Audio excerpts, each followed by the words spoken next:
Hey everyone, welcome back. Today we're diving into a really interesting topic, simple English, and how it can be a game changer for anyone who's just starting to learn the language. It's all about those small steps, building a solid foundation with simple words and phrases and gradually expanding from there. Exactly. And we've got this awesome video guide that's packed with tips and tricks just for beginners. It's really encouraging and focuses on practical stuff that anyone can use. No matter how busy they are or how much time they have to dedicate to learning. Right. It starts by talking about daily practice and how even just squeezing in 10 minutes a day can make a difference. It's like, when you exercise a muscle. You're not going to see results overnight. But if you do a little bit consistently, you'll start to see progress. So it's kind of like building those brain muscles for English, right? Exactly. Every time you practice, you're strengthening those connections in your brain, making it easier to recall words and understand grammar. So what are some easy ways to fit in those quick bursts of English practice? Well, the guide gives some great examples, like writing down a few sentences in English about your day, or maybe listening to an English song while you're getting ready in the morning. Those are great ideas. I like how they're all things you can easily fit into your existing routine. Yeah, it's all about making it a habit, not a chore. Okay, now here's something I always find interesting when starting a new language. The video talks about mastering common words and phrases first. Oh yeah, that's crucial. It's like, why focus on the complicated stuff when you haven't even nailed down the basics? Exactly. And the guide emphasizes that you should really use these words and phrases actively, not just memorize them, but actually write them down, say them out loud. Make them a part of your everyday vocabulary. Right. Like, hello, thank you, how are you, please? You know, those everyday words that you use all the time. The more you use them, the more natural they'll feel, and the more confident you'll become. And speaking of confidence, the video talks about the importance of listening. And it's not just about understanding what people are saying. No, it's about absorbing the rhythm, the intonation, the natural flow of the language. You're picking up on how words are pronounced, how sentences are structured, even if you're not consciously analyzing it. Like learning by osmosis, right? Exactly. And there are so many fun ways to do this, like, watching short English videos online or listening to podcasts. I remember when I was learning language, I used to watch TV show movie with subtitles. Even though I didn't understand everything, it really helped me get a feel for the language. That's a fantastic example. And the key is to choose content that you actually enjoy so it doesn't feel like a chore. All right, now for the part that can be a bit scary for some new learners, especially when trying to keep things simple, speaking out loud. Any tips on overcoming that fear? Well, the first thing is to acknowledge that everyone makes mistakes when learning a new language. It's a natural part of the process. But it can be so hard to shake that feeling of self-consciousness, Absolutely. But think of it this way. Every mistake is a learning opportunity. It's feedback that helps you improve. So how do we get over that fear and actually start speaking? The guide suggests some simple things like talking to friends or family members who speak English, or even just talking to yourself. Talk to myself. Really? Yeah. You can narrate your day, describe what you're doing, practice those common phrases we talked about, anything to get those words flowing. I guess it's like anything else. The more you do it, the easier it becomes. Exactly. Don't be afraid to make mistakes. It's all part of the journey. Okay, let's move on to setting achievable goals, because I think that's crucial for staying motivated. Any advice on how to do that? The key is to think small.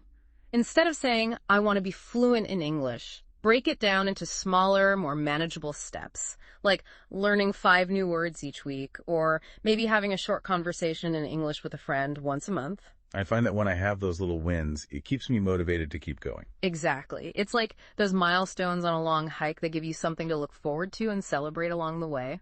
Speaking of milestones, any tips on tracking progress and seeing how far you've come? Well, the guide doesn't get into specifics on that, but there are tons of ways. Like, you could use a notebook to jot down new words and phrases, or use a habit tracker app to stay on track with your daily practice. There are lots of options out there. I love using habit trackers. It's so satisfying to check things off and see that progress. Totally. It's all about finding what works for you and keeps you engaged. Now, the video also talks about going beyond dedicated practice time and really integrating English into your daily life. Why is that so important? Because that's where the real learning happens, right?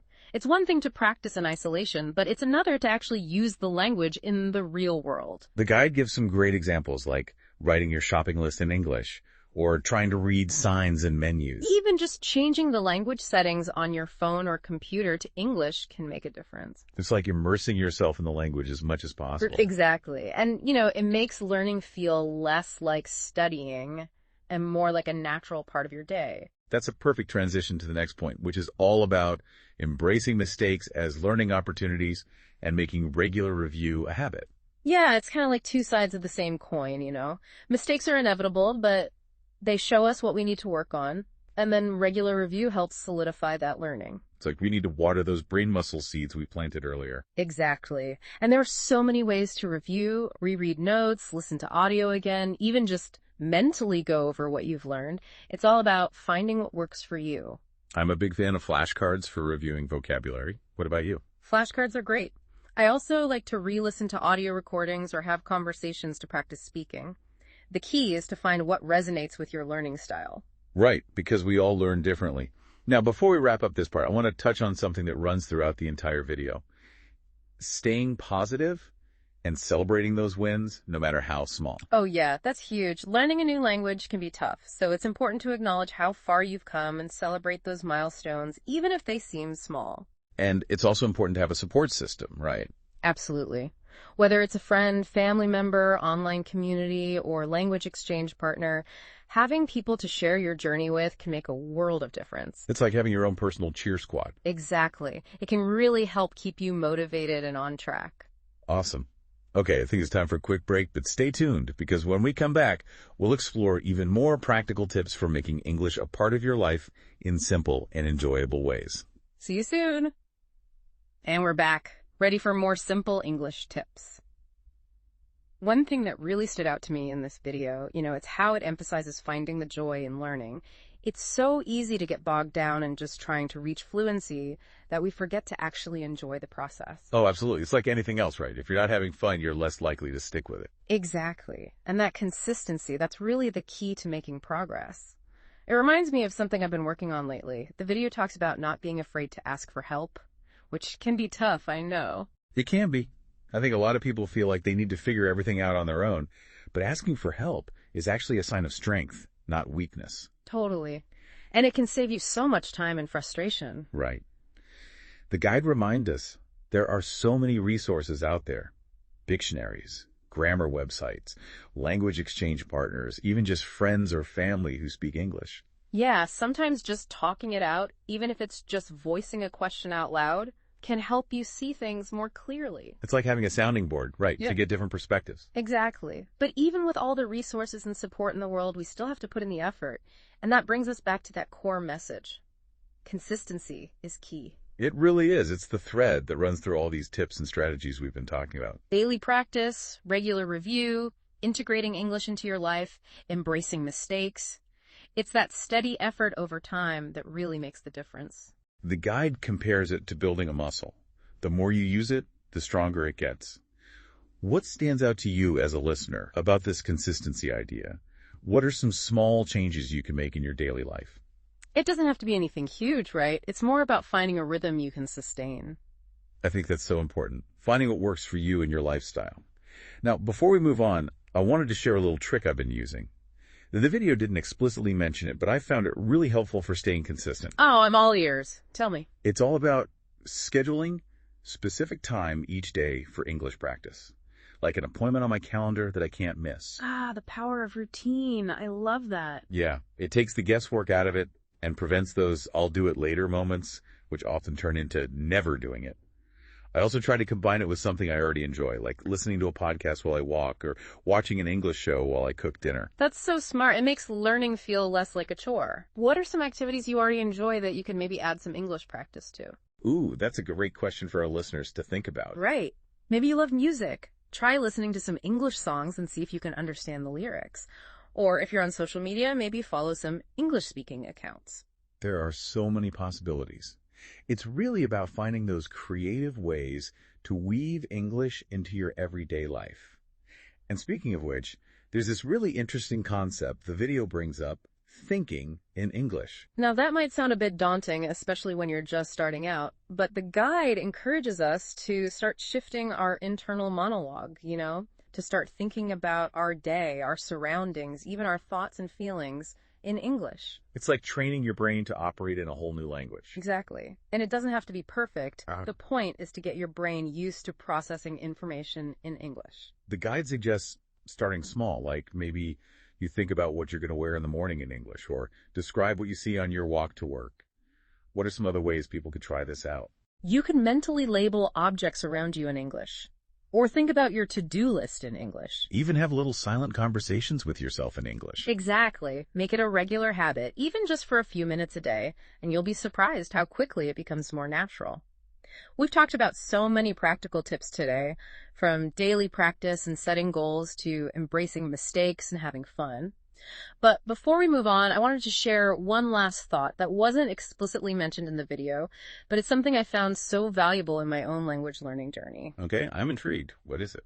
It's about cultivating curiosity, not just about the English language, but about the culture, the people, the stories that are intertwined with it. That's a beautiful point. It's like seeing language as a gateway to a whole new world. Exactly. Going beyond just memorizing words and grammar and really immersing yourself in the richness of the language and the culture it represents. It reminds me of that quote, if you talk to a man in a language he understands, that goes to his head.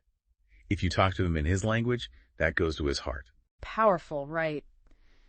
Language is about so much more than just communication. It's about connection, understanding, empathy. Bridging gaps and building bridges between people and cultures. It's amazing. And that's the true magic of language learning, isn't it? Opening ourselves up to new perspectives, new ways of thinking and being. Absolutely. And with that inspiring thought, we're going to move on to our final part. We'll have a quick recap of all the key takeaways and a challenge for you to help solidify those English learning habits. Stay tuned. Welcome back to our final part. We've explored so many awesome tips for learning English, especially for beginners. From those daily habits to setting goals to even thinking in English. But let's recap those key takeaways, those nuggets of wisdom we want you to walk away with today. First and foremost, that consistency is key. Even a few minutes a day makes a difference. It's all about making English a regular part of your routine. Little by little, those efforts really start to add up. Absolutely. And don't let those mistakes get you down. They're actually a good thing. Yeah, they're proof you're learning and trying new things. Use those mistakes as stepping stones, not roadblocks. Another thing, keep those goals achievable. Break them down into smaller steps so you're not overwhelmed. Those small wins, they really help keep the motivation going, don't they? Celebrate those milestones. And most importantly, remember to enjoy the process. Learning a new language should be fun. Find ways to make it engaging and exciting for you. Now, as we wrap up this deep dive, we want to leave you with a challenge. Oh, yes. A challenge to help you apply what we've discussed and solidify those English learning habits. Choose one habit or tip that really resonated with you and commit to it for the next week. It could be anything we talked about. Scheduling practice time, thinking in English, even just trying to use one new phrase a day. The key is to find something that works for you and see how it impacts your learning. Notice how you feel, how your confidence grows. You might be surprised by the difference even one small change can make. Remember, no matter where you are in your English learning journey, you're capable of achieving amazing things. Keep believing in yourself. Keep learning, keep exploring, keep practicing, and most of all, keep having fun. That's it for our deep dive into simple English for beginners. We hope you found it helpful and inspiring. Until next time, happy learning, everyone.